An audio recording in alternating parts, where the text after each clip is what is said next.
So in this session, I'm going to talk about the 8 worldly concerns.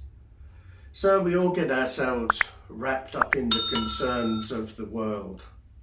And Buddha said that there are 8 that really cause us a huge amount of problems. So those 8 are about what we have hopes for and what we have fears for. So there are people who see the world as a rose, as beautiful. And there are people who see the world as the stem of the rose, which is all thorny and prickly.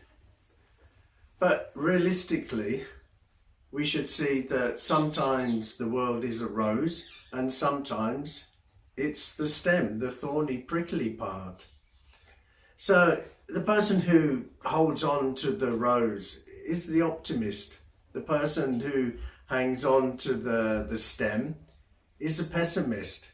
But really, what we need to be is a realist and go down the middle of those two. Because realistically, the pendulum swings both ways. Sometimes we have the hopes, sometimes we have the fears. Sometimes life is good and sometimes life is not so good. And that's the way that life is. And this is how we should be trying to navigate ourselves through life. Not being attached to our hopes or growing aversion to our fears, but going down the middle of those two. So Buddha recommended in lots of his teachings in many different ways how we should try to stick to the middle path, instead of being pulled towards one extreme or another extreme. So we look upon the concerns that we say are hopeful concerns, or concerns that we think are desirable, such as gain and praise and status and pleasure.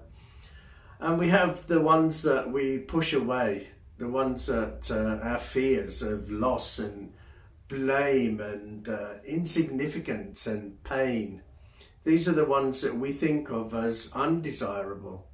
But whether you're thinking of them as desirable or undesirable, it doesn't really matter, because the desirable ones we hold on to, the undesirable ones we push away.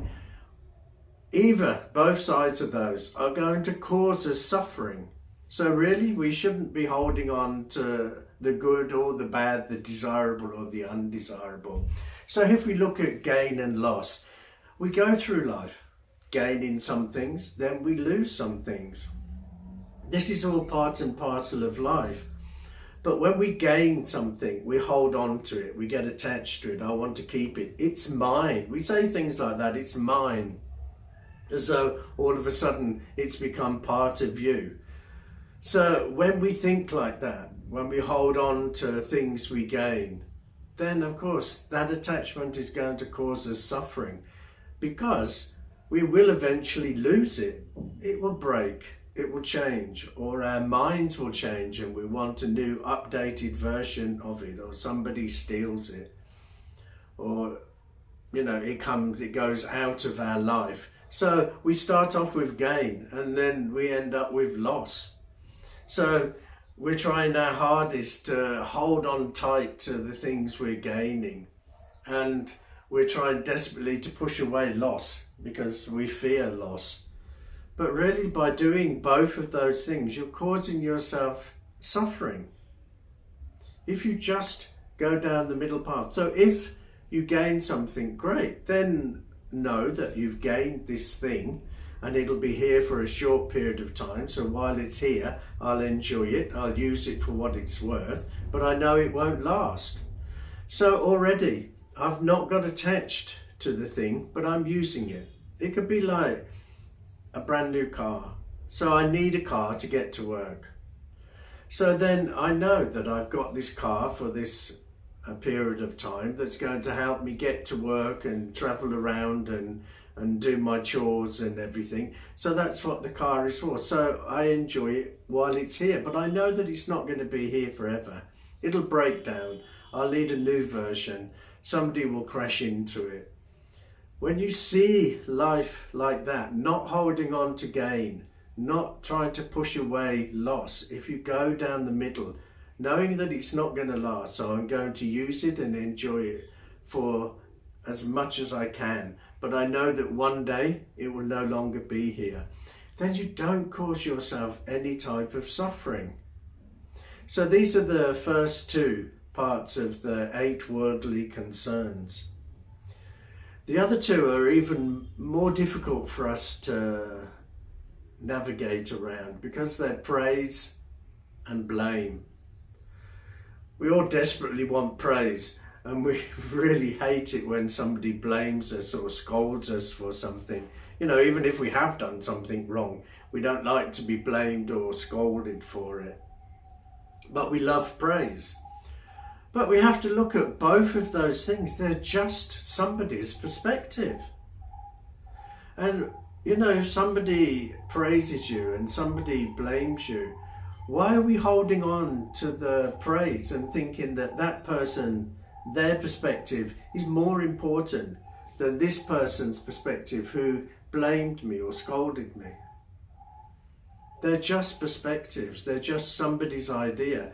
So for the amount of people who are going to praise you for doing something, there will always be people who will blame you. So some people will think that you've done a great thing, and other people won't think you've done a bad thing. Again, we need to go down the middle of those two. Don't get pulled towards the praise and, wow, look at me, how great I am, what a wonderful person I am. Look, I must be, all these people are praising me. It's a very dangerous, slippery slope, because you'll start to believe that praise. You'll start to think, I am that person. And when we push away from blame, we get irritable and angry and frustrated when people blame us. How dare they? Why are they talking to me like that? Who do they think they are? Don't they know who I am? We have all these thoughts going round in our head. So praise and blame are two of the worldly concerns that we really have to be careful about. If somebody praises you, you can just thank them and move on. It doesn't matter. It doesn't matter if they're praising you. It's their perspective. It's how they see the world. So thank them. Yeah, it's nice of you to think that I'm doing a good job. And then leave it and move on. And if somebody blames you, again, if what they're saying is true, that, you know, you did make a mistake and you were wrong, then that person is your teacher. It's not somebody that we should be angry with. They've pointed out something, they blamed us for something we actually did. So now that person has become our teacher. So now we need to look at what we did and change and grow and not learn from it and not do it again. What we don't need to do is get all angry about it. And if people have said something, blamed you for something that you haven't actually done, then it doesn't matter, does it? You haven't done it. It's just them blaming you. It's just their perspective. So be really careful of when people praise you, because your pride and your ego is going to be really activated at that point. And be careful when people blame you, because at that time we're going to get angry and frustrated. So walk down the middle path. See both praise and blame as just somebody's perspective, and everybody has their own perspective on how the world is, how the world should be, how they want it to be. So don't get attached to praise and don't grow aversion to blame. The next two are status and insignificance. And this is where we make huge problems for ourselves. We get attached to our status. We start believing our status. People, we identify, we grow. We spend the whole of our life trying to make an identity, thinking this is who I am. I was born in this country. I'm this religion. I went to this school. I was brought up in this neighborhood. I went to this university. And the biggest one of all, this is my job and these are my qualifications. We get so attached to our job title and our qualifications. All of these things are just moments in time. You know, you get a job title and you get really attached to that job title, like people do. And when they retire, they still hold on to that job title, but they put brackets at the end, retired. No, that was your job. Now you've left that job. Now that isn't you. So all these status things are not us. They're just moments in time. I was doing this job and I was called a doctor, or I was doing this job and I was called, you know, like a colonel or something like that. They're jobs. When you leave the job, you lose the title. That title was only about the job. And when we get so attached to this job title, then we just hold on to it. And then even though we're no longer that, we want people to remember us as this. So status and insignificance is really a difficult thing for us, because we're all looking for status. And nobody wants to be insignificant. Nobody wants to feel like they're a nobody, or nobody wants to listen to them.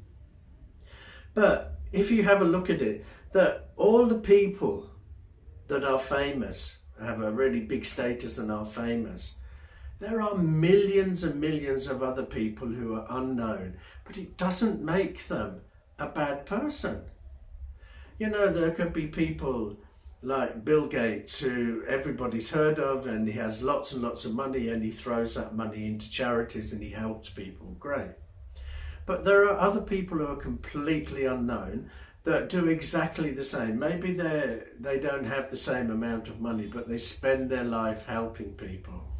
And we laud these people with the higher status, and we just don't care about these people who have no status or are unknown. So be really careful. Again, this status is just an identity, and it's not who you are.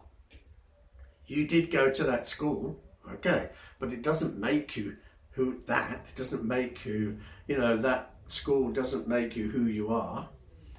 You did these exams, okay, great, but they're just exams. It's not who you are. So don't get attached to status and worry about just being unknown. And I think we get more and more concerned with status now. And you only have to look at the television and look at the reality TV shows where everybody is so desperate to have their 15 minutes of fame. We don't need to be famous to do good in this world. If you do good within your community, that's enough. You're helping in your community. That's a great thing. We don't have to, you know, help the whole of the world. If we all helped our community, then in a way we would end up all helping the world. So don't get attached to status and push away the insignificance or the non-status. Go down the middle path. If people praise you, if people, think that you are this huge, great person, then just be really careful. You are a human being like everybody else. You're just doing a different job. You're just looked upon as somebody different. Keep your feet firmly on the ground. Else that status is going to really lead you down the wrong path. So the final one is pleasure and pain. So it's true that us and all other animals search for pleasure and we pull away from pain. I don't know anybody that wakes up in the morning and thinks, oh God, I hope I have a lot of pain today. I mean, we don't want pain and we want pleasure. But the problem here is, again, that when pleasure comes, we really get attached to that pleasure. And when pain comes, we get all caught up in that pain. And we can't think of anything else but the pain. But pleasure and pain are both fleeting things. They're not going to be here forever. They're impermanent, like everything else in the world. So if you really, really want true pleasure comes from a peaceful mind, having a peaceful mind. That's where you're going to get lasting pleasure from. You will not get it from going to the cinema, going shopping mall, or going down the pub. These are fleeting moments of pleasure. And the problem with fleeting moments is that once we've had this fleeting moment and we've had the pleasure, it's like a drug. Now we want another fleeting moment. Now we want more pleasure. Now we want more pleasure, because these pleasures come and go, come and go. So we could spend our whole life chasing after pleasure, and we're still never going to find a peaceful mind. You find a peaceful mind and you will be able to walk the middle path between pleasure and pain. You'll be able to see that, okay, pleasure is here at the moment, I'll enjoy it. It's not going to last, but it's good now while it's happening. Pain is here at the moment, I'm going to help myself through it. It won't last. So pleasure and pain won't last. And if you have a peaceful mind, we go back to what I was saying at the beginning, the pendulum swings both ways. And if you have a peaceful mind through doing meditation in the mornings, doing mindfulness practices, keeping ourselves mindful throughout the day, and in the evening doing a reflection practice or writing a journal and learning from our experiences of the day, if you do all of that, you'll get a peaceful mind, you'll get a calm mind. And if you get a calm and peaceful mind, then you will understand that that pendulum is swinging both ways. And when it's in pleasure, enjoy it. When it's in pain, know it's not going to last and we'll get through it. So these are the 8 worldly concerns. These are the things that we need to very carefully look at and think about, because the ones that we think are desirable, the ones that we would class as hope or hopeful, these are the ones that we get attached to. And when they go, because we've been attached to them, we suffer badly. The ones that we think of as undesirable, the ones that we fear, these ones we try desperately to push away and try to fight against them. And again, we're causing ourselves suffering. So instead of seeing all the concerns in the world as desirable and undesirable, just see them as something that we have to go down the middle of. Don't be pulled to this extreme or this extreme. Just go straight down the middle of these two. And if you can go down the middle of these worldly concerns, then you're never going to find yourself, attached or too attached to something or too averse to something. You'll be going down the middle path. So be careful of the concerns. Don't let these worldly concerns become another part of us that we have to struggle with. We already cause ourselves huge amount of emotional and psychological suffering. If we're going to get attached or grow aversion to worldly concerns, we're going to cause ourselves even more emotional and psychological suffering. So think about these 8 worldly concerns, reflect on them, look for which ones do you get attached to, which ones do you get averse to. Look at the ones you need to be working on and try to find that middle path that goes right down the center of them. So we're not pulled this way, we're not pulled this way, we found a way to go down the center. You go down that center, you're going to reduce your emotional and your psychological suffering.